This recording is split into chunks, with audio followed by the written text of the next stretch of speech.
Transformer ratio K പറ്റിയാണ്. അപ്പോൾ ഇതിനു മുമ്പ് നമ്മൾ കഴിഞ്ഞ ക്ലാസ്സിൽ നമ്മൾ പഠിച്ചത് ട്രാൻസ്ഫോമറിന്റെ ഇക്വേഷൻ ആയിരുന്നു. ട്രാൻസ്ഫോമർ ഇക്വേഷനെ പറ്റിയാണ്, ട്രാൻസ്ഫോമർ EMF ഇക്വേഷനെ പറ്റിയാണ് കഴിഞ്ഞ ക്ലാസ്സിൽ നമ്മൾ പഠിച്ചത്. നമ്മൾ എന്താണ് പറഞ്ഞത്? അത് EMF is equal 4.44 max FN voltage എന്ന് നമ്മൾ പറഞ്ഞു. അതുപോലെ തന്നെ നമ്മൾ സെക്കൻഡ് അത് ഇവിടെയാണ്. അപ്പോൾ ഇവിടെ നോക്കൂ, ഇതൊരു ട്രാൻസ്ഫോമറാണ്, ഈ ട്രാൻസ്ഫോമർ. അപ്പോൾ ഇവിടെ ഉണ്ടാകുന്ന വോൾട്ടേജിനെ പറ്റിയാണ് നമ്മൾ പറഞ്ഞത്. ഇൻഡ്യൂസ് EMF ഇവിടെ ഉണ്ടാകുന്നതിനെ പറ്റിയാണ് കഴിഞ്ഞ ക്ലാസ്സിൽ പഠിച്ചത്. അതാണ് നമ്മൾ പറഞ്ഞ 4.44 max FN വോൾട്ടേജ് ഇവിടെ. അതുപോലെ ഇവിടെ അപ്പോൾ ഇവിടുത്തെ നമ്പർ ഓഫ് വൈൻഡിങ് ഞാൻ ഒന്ന് എക്സ്പ്ലെയിൻ ചെയ്ത് പറയാം. ഇതൊരു ട്രാൻസ്ഫോമറാണ്. ഈ ട്രാൻസ്ഫോമറിൻ്റെ ഇവിടെ പ്രൈമറി സൈഡ് ഇവിടെയാണ് വൈൻഡ് ചെയ്തിരിക്കുന്നത്.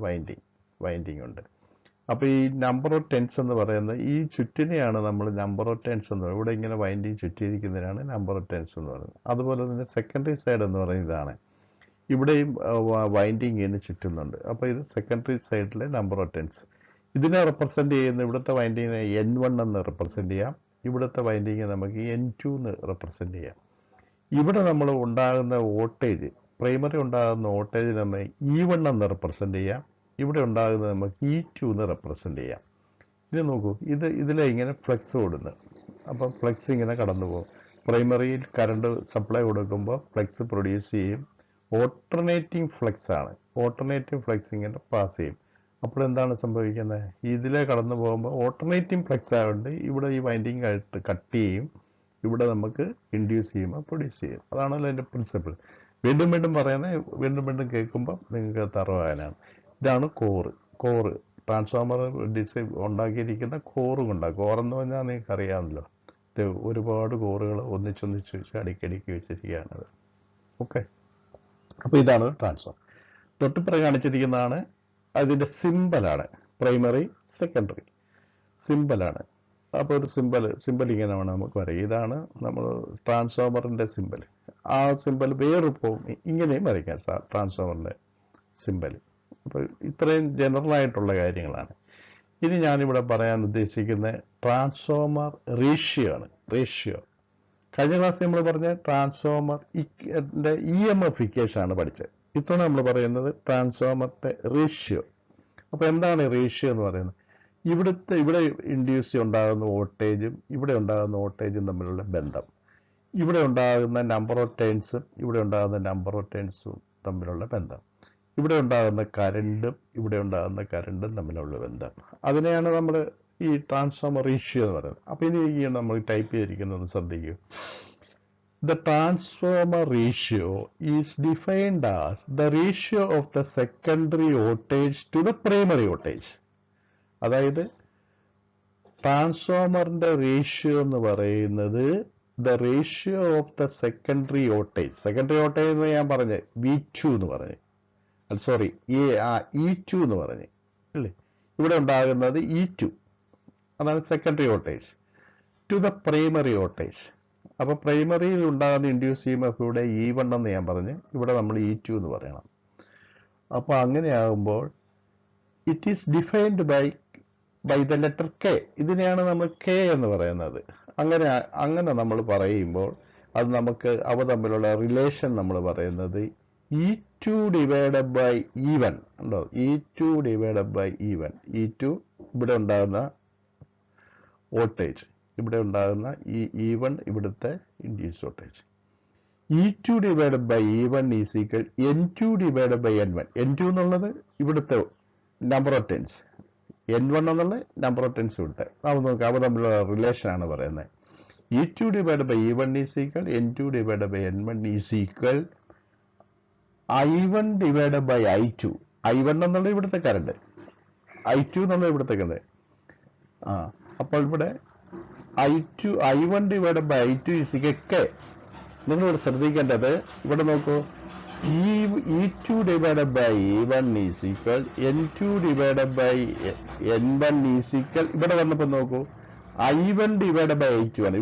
ഇവിടെ തിരിഞ്ഞുപോയി. I1 ഡിവൈഡഡ് ബൈ I2 ഉണ്ടോ, ഈസ് ഈക്വൽ K. ഈ ഒരു ഇവിടുത്തെ ഈ വ്യത്യാസം നിങ്ങൾ മനസ്സിലാക്കണം. കറണ്ട് വരുമ്പോൾ റിവേഴ്സ് ഇങ്ങനെ ഇൻവേഴ്സ്ലി ആവുന്നു, ഇൻവേഴ്സ് പ്രൊപ്പോർഷനായിരുന്നു. അതാണ് ഇതിനകത്തൊരു പ്രധാനപ്പെട്ട എഴുതി വരുമ്പോൾ നിങ്ങൾ തെറ്റിപ്പോയിട്ടത്. E2 divided by E1 is equal N2 divided by N1 is equal I1 divided by I2 is equal K. K എന്നുള്ളതാണ് ട്രാൻസ്ഫോമർ റേഷ്യോ K. അപ്പോൾ ഇതാണ് ട്രാൻസ്ഫോമർ റേഷ്യോ K. ഇനി ദാറ്റ് ഈസ് ഇതിൻ്റെ ഒരു എക്സ്പ്ലനേഷൻ ആണ്. Primary and secondary current are inversely proportional to their respective terms. കണ്ട, ഇവിടെ വരുമ്പോൾ പ്രൈമറിയിലെയും സെക്കൻഡറിയിലെയും കറണ്ട് ഇൻവേഴ്സ്ലി പ്രൊപ്പോർഷണൽ ആണ്. അത് തിരിഞ്ഞു വന്നണ്ട, ഇവിടെയൊക്കെ E2 E1 N2 N1, ഇവിടെ I1 I2 തിരിഞ്ഞു വന്ന് K. അതാണ് ഇവിടെ പറയുന്നത്. അപ്പൊ ഇത് ഈ ഫോർമുലയാണ് നിങ്ങൾ അറിഞ്ഞിരിക്കേണ്ടത്. ഇനി if N2 greater than N1 എന്ന് പറഞ്ഞാൽ ഇവിടുത്തെ ചുറ്റിനെ കഴിഞ്ഞ് കൂടുതൽ ചുറ്റ് ഇവിടെ ഉണ്ട് എങ്കിൽ മനസ്സിലാക്കണം. അതായത് പ്രൈമറിയിലെ നമ്പർ ഓഫ് ടേൺസിനെ കഴിഞ്ഞ് കൂടുതൽ ചുറ്റ് ഇവിടെ ഉണ്ടെങ്കിൽ, അതായത് N2 greater than N1, that is അങ്ങനെ വരുമ്പോൾ എന്തായിരിക്കും? K എന്ന് പറയുന്നത് ഗ്രേറ്റർ ദാൻ 1 ആയിരിക്കും. അപ്പോൾ ഇവ തമ്മിലുള്ള റേഷ്യോ, അപ്പോൾ N2 ആണ് കൂടിയ സംഖ്യ N1 എന്ന് പറഞ്ഞാൽ ചെറിയ സംഖ്യ ആണെങ്കിൽ നമ്മളത് ഡിവൈഡ് ചെയ്യുമ്പോൾ കിട്ടുന്നത് 1 കൂടുതലായിരിക്കും. അതാണ് പറയുന്നത് N2 greater than N1, that is K greater than 1. Then transformer is called the step up transformer. അങ്ങനെ ഉണ്ടാകുന്ന ട്രാൻസ്ഫോമറിനെ നമ്മൾ സ്റ്റെപ്പ് അപ്പ് ട്രാൻസ്ഫോമർ എന്ന് പറയും. Step up transformer. അപ്പോൾ അങ്ങനെ വരുമ്പോൾ എന്താണ്? ഇവിടെ നമ്മൾ കൊടുക്കുന്ന സപ്ലൈ കഴിഞ്ഞ് കൂടുതൽ ഇവിടെ നമ്മൾ കൊടുക്കുന്ന വോൾട്ടേജിനെ കഴിഞ്ഞ് കൂടുതൽ വോൾട്ടേജ് ഇവിടെ കിട്ടും. മനസ്സിലായില്ലേ? ഇവിടെ നമ്മളിപ്പോൾ ഞാൻ ഒരു എക്സാമ്പിൾ പറഞ്ഞാൽ നമ്മൾ വേറെ ഒരു എക്സാമ്പിൾ പറയാം. 110 വോൾട്ടേജ് ഇവിടെ കൊടുത്താൽ നമുക്ക് ചിലപ്പോൾ വൈൻഡിങ് അനുസരിച്ച് ഇവിടെ ഡിപ്പെൻഡ് ചെയ്യുമ്പോൾ 210 ഒക്കെ ആയിരിക്കും. ആ ഡിപ്പെൻഡ് ചെയ്യുന്നത് ഇവിടുത്തെ നമ്പർ ഓഫ് ടേൺസിനെ ഡിപ്പെൻഡ് ചെയ്തിരിക്കും. ഇങ്ങനെയുള്ളതിനെയാണ് നമ്മൾ സ്റ്റെപ്പ് അപ്പ് ട്രാൻസ്ഫോമർ എന്ന് പറയുന്നത്. ഇനി അടുത്ത സ്റ്റെപ്പ് ഞാനൊന്ന് പറയാം. ഇഫ് N2 എന്ന് പറയുന്നത് ഇത് N2 ഇവിടുത്തെ winding.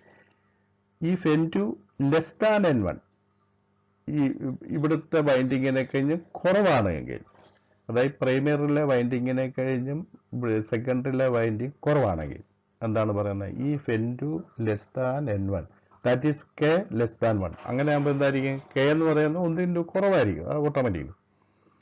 Then transformer is called step down transformer. കണ്ടോ, സ്റ്റെപ്പ് ഡൗൺ ട്രാൻസ്ഫോമർ ആയിരുന്നു. അപ്പൊ സ്റ്റെപ്പ് അപ്പ് ട്രാൻസ്ഫോമർ ആണോ സ്റ്റെപ്പ് ഡൗൺ ട്രാൻസ്ഫോമർ ആണോ നമുക്ക് കണ്ടുപിടിക്കണം. എന്താ ചെയ്യുന്നത്? Depend upon the number of turns കണ്ടുപിടിച്ചാൽ മതി. പ്രൈമറിയിലെയും സെക്കൻഡറിയിലെയും നമ്പർ ഓഫ് ടേൺസ് കണ്ടുപിടിക്കുകയാണെങ്കിൽ നമുക്ക് സ്റ്റെപ്പ് അപ്പ് ആണോ സ്റ്റെപ്പ് ഡൗൺ ആണോ അറിയാൻ പറ്റും. ഇനി അടുത്ത നോക്കും. Again for an ideal transformer. നമ്മൾ ഐഡിയൽ ട്രാൻസ്ഫോമറിനെ പറ്റി പറഞ്ഞത് എന്തായിരുന്നു? ഐഡിയൽ ട്രാൻസ്ഫോമറിനെ പറ്റി പറഞ്ഞത്, ഐഡിയൽ ട്രാൻസ്ഫോമറിനകത്ത് നമ്മൾ പറയുന്നത് ലോസസ് ഒന്നും ഇല്ല എന്നൊരു സങ്കല്പത്തിലാണ് ഐഡിയൽ ട്രാൻസ്ഫോമർ പറയുന്നത്. പിന്നെ സെക്കൻഡറിയിൽ ഓപ്പൺ ആയിരിക്കും. അങ്ങനെയുള്ള ഒരു ട്രാൻസ്ഫോമറിനകത്ത് പിന്നെ അറിഞ്ഞിരിക്കേണ്ട ഇൻപുട്ട് സപ്ലൈ അങ്ങോട്ട് കൊടുക്കുന്നത്, ഇതാണ് ഇൻപുട്ട് എന്ന് പറയുന്നത്. VA വോൾട്ടേജ് ആൻഡ് ആംപിയർ, അതിനാണ് ഇൻപുട്ട് എന്ന് പറയുന്നത്. Is equal output VA. ഇൻപുട്ടും ഔട്ട്പുട്ടും തുല്യമായിരിക്കും. ഇവിടെ കൊടുക്കുന്ന സപ്ലൈ തന്നെയായിരിക്കും, ഇവിടെ കൊടുക്കുന്ന പവർ തന്നെയായിരിക്കും നമുക്ക് ഇവിടെയും കിട്ടുന്നത്. അതായത് കൊടുക്കുന്ന പവർ തന്നെ ഇപ്പറേ കിട്ടും. അതാണ് ഒരു ഐഡിയൽ ട്രാൻസ്ഫോമർ. പക്ഷേ ഇവിടുത്തെ വോൾട്ടേജിന് വേരിയേഷൻ ഉണ്ടാകും, വോൾട്ടേജിനും കറണ്ടിനും വേരിയേഷൻ ഉണ്ടാകും. പക്ഷെ പവർ ഈക്വൽ ആയിരിക്കും. ഇൻപുട്ട് കൊടുക്കുന്ന പവർ തന്നെ ഇപ്പറേ നമുക്ക് സെക്കൻഡറിയിലും പവർ കിട്ടും. എപ്പോൾ ഏതിനാണ്? An ideal transformer. ഐഡിയൽ ട്രാൻസ്ഫോമറിൻ്റെ കേസിനകത്ത് കൊടുക്കുന്ന പവർ തന്നെ ഔട്ട്പുട്ടായിട്ട് നമുക്ക്, ഇൻപുട്ടായിട്ട് കൊടുക്കുന്ന പവർ തന്നെ ഔട്ട്പുട്ടായിട്ട് നമുക്ക് കിട്ടും. ഇത്രയും കാര്യമാണ് നമുക്കൊരു ട്രാൻസ്ഫോമർ റേഷ്യോക്കകത്ത് അറിഞ്ഞിരിക്കേണ്ടത്. ഇത് സാധാരണ പരീക്ഷയ്ക്ക് ചിലപ്പോൾ ചോദിക്കാറുള്ളതാണ്, എന്താണ് ട്രാൻസ്ഫോമർ റേഷ്യോ എന്ന് പറയുന്നത്. Okay, thank you.